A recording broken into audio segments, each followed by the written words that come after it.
बिहार की राजनीति के माहिर खिलाड़ी कहे जाने वाले नीतीश कुमार ने एक बार फिर से 10वीं बार मुख्यमंत्री पद की शपथ ले ली है। लेकिन हर बार की तरह उनकी निजी जिंदगी फिर से सुर्खियों से दूर है। हालांकि जब बात उनके बेटे निशांत कुमार की आती है तो राजनीतिक गलियारे में सबकी जिज्ञासा बढ़ जाती है कि निशांत कौन है। उनकी सादगी भरी स्टाइल की चर्चा कल भी पटना के गांधी मैदान में देखने को मिला। तो आज के इस वीडियो में जानेंगे कि कौन है निशांत।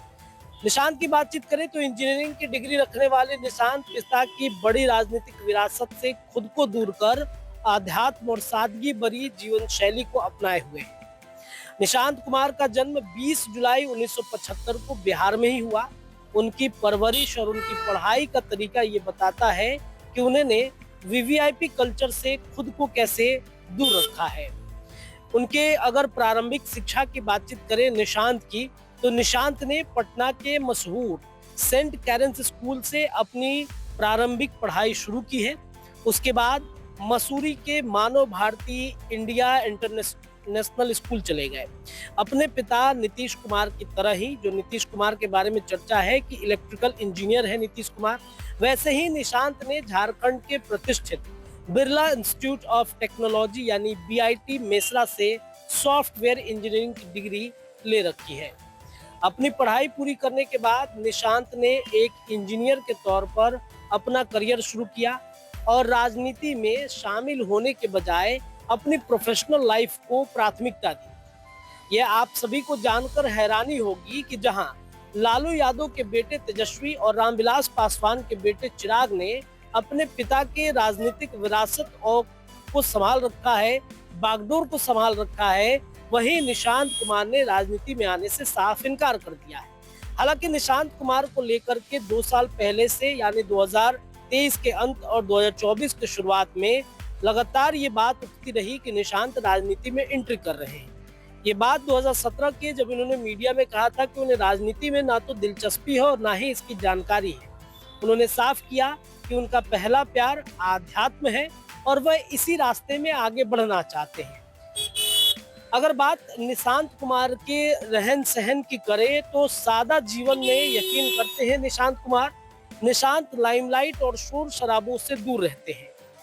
उनकी संपत्ति का एक बड़ा हिस्सा उन्हें साल 2007 में उनकी दिवंगत हुई मां मंजू सिन्हा के रिटायरमेंट लाभ से मिला था, जो उनकी सादगी को दर्शाता है। हालांकि पिछले कुछ समय में वो कुछ खास मौकों पर सार्वजनिक रूप से दिखाई दिए हैं, लेकिन उनकी सादगी भरी स्टाइल और सामान्य जीवन ने सबको चौंका दिया कि क्या ये वही निशांत है, क्या ये वही 10 बार से बिहार के मुख्यमंत्री रहने वाले नीतीश कुमार के बेटे हैं जिन्होंने बिहार को इतना संभाला है। अगर आगे निशांत की बातचीत करें तो अपनी पढ़ाई पूरी करने के बाद निशांत ने एक इंजीनियर के तौर पर अपने करियर की शुरुआत की और राजनीति में शामिल होने के बजाय अपने प्रोफेशनल लाइफ को प्राथमिकता दी है। बिहार विधानसभा चुनाव 2025 में एनडीए की प्रचंड जीत पर मुख्यमंत्री नीतीश कुमार के बेटे निशांत की जब पहली प्रतिक्रिया आई, उन्होंने कहा कि एनडीए को भारी बहुमत से जिताने के लिए बिहार की जनता का धन्यवाद। उन्होंने कहा कि हमारी सरकार बनने जा रही है, उम्मीद से भी बेहतर जीत मिली है और इसका सारा श्रेय जनता को जाता है।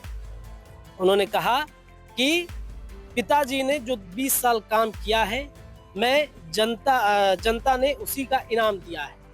14 नवंबर को घोषित हुए बिहार चुनाव के नतीजों में नीतीश कुमार के नेतृत्व वाले एनडीए को 243 में से 220 सीटों पर जीत मिली, जबकि विपक्षी दलों का महागठबंधन 35 सीटों पर सिमट कर रह गया। बात अगर निशांत कुमार के संपत्ति की करें तो नीतीश कुमार के बेटे निशांत अपनी निजी संपत्ति के मामले में अपने पिता से काफी आगे हैं। रिपोर्ट्स के मुताबिक निशांत कुमार की कुल संपत्ति 3.61 करोड़ रुपए आकी गई है, जो सीएम नीतीश कुमार की घोषित संपत्ति से 5 गुना से भी अधिक है। इस राशि में 1.63 करोड़ की चल संपत्ति जैसे नगद, बैंक जमा और 1.98 करोड़ रुपए की अचल संपत्ति शामिल है। संपत्ति में इतना बड़ा अंतर क्यों है? तो संपत्ति में इस बड़े अंतर का मुख्य कारण ये है कि निशांत की दिवंगत मां और सीएम नीतीश कुमार की पत्नी मंजू सिन्हा ने अपनी सारी संपत्ति और सेवानिवृत्ति जैसे पीएफ और ग्रेच्युटी की पूरी राशि निशांत कुमार के नाम कर दी थी। तो ये कहानी थी बिहार के 10वीं बार मुख्यमंत्री के तौर पर नीतीश कुमार के शपथ लेने के बाद उनके बेटे, इकलौते बेटे निशांत कुमार की, जिनके बारे में बिहार की राजनीति में खूब चर्चा है। देश भर के लोग निशांत कुमार के इस सादगी भरे और सादा जीवन को देखकर आश्चर्यचकित हैं कि कौन है निशांत कुमार। तो न्यूज इंडिया ने आज निशांत कुमार की एक छोटी सी कहानी और उनका अब तक का जीवन में क्या-क्या उन्होंने किया है, इस पर एक छोटा सा स्टोरी तैयार किया है। ये स्टोरी आपको कैसी लगी हमें ज़रूर बताइएगा। पटना से न्यूज इंडिया के लिए मैं रत्नेश रिपोर्ट आपको दे रहा था। बहुत-बहुत शुक्रिया।